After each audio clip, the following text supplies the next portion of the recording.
Morning, student. Today I will talk about on the topic working of institution. First of all, I would like to talk about on the topic major policy decision. Government of India appointed a commission in 1979 headed by B.P. Mandal called Second Backward Commission.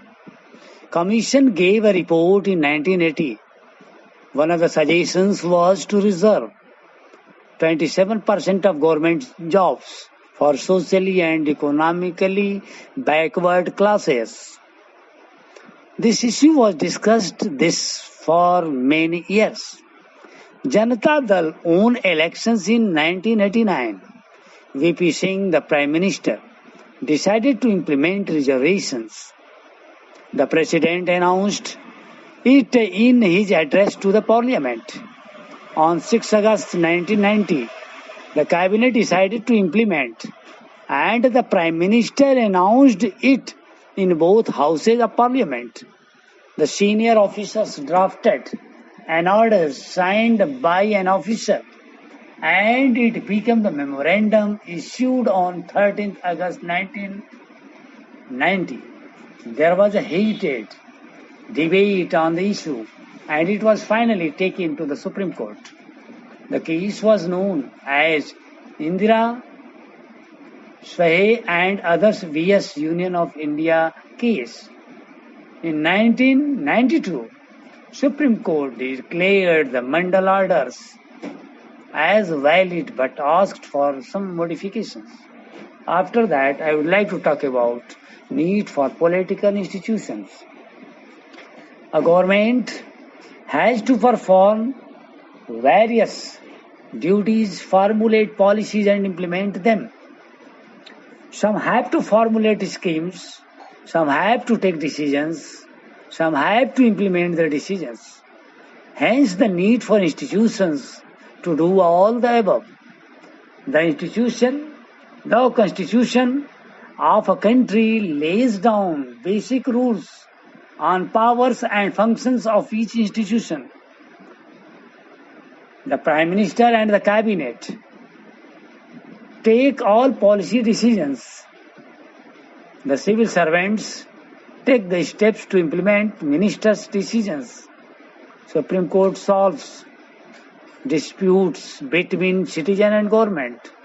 The institutions are the legislative, parliament, the executive, government, and the judiciary. After that, I would like to talk about parliament. There are some specific features regarding to parliament.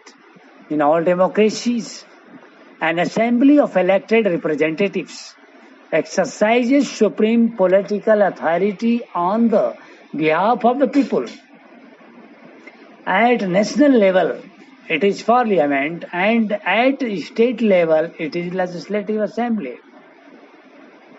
First one, it is needed as final authority to make laws in the country. Second one, to exercise control over the workings of the government.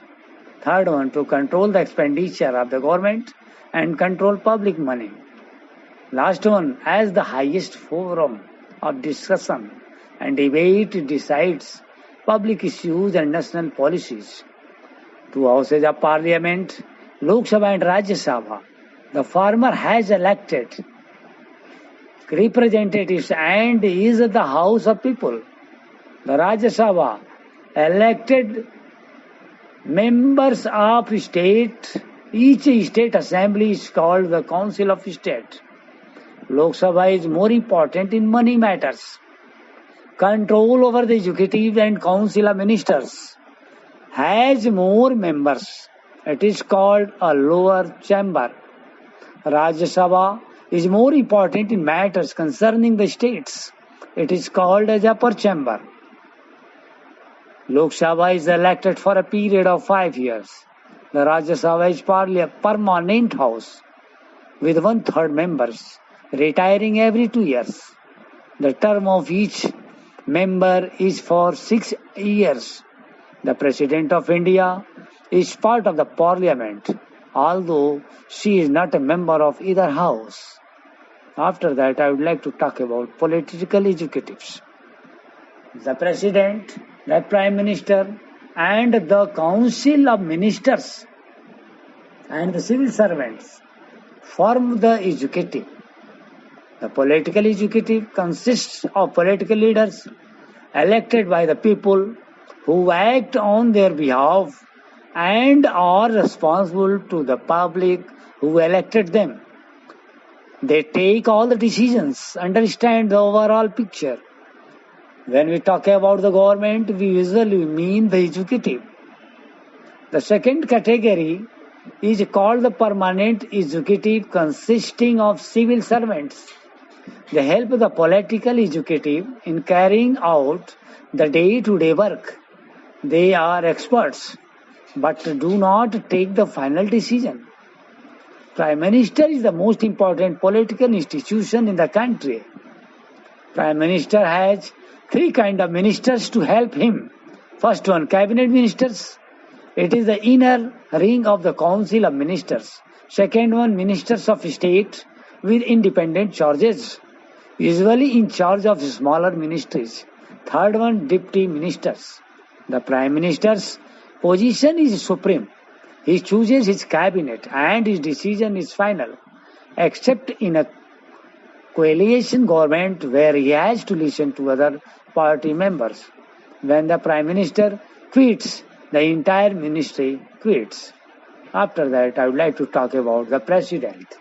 The president is the nominal head in India. He is not directly elected by the people.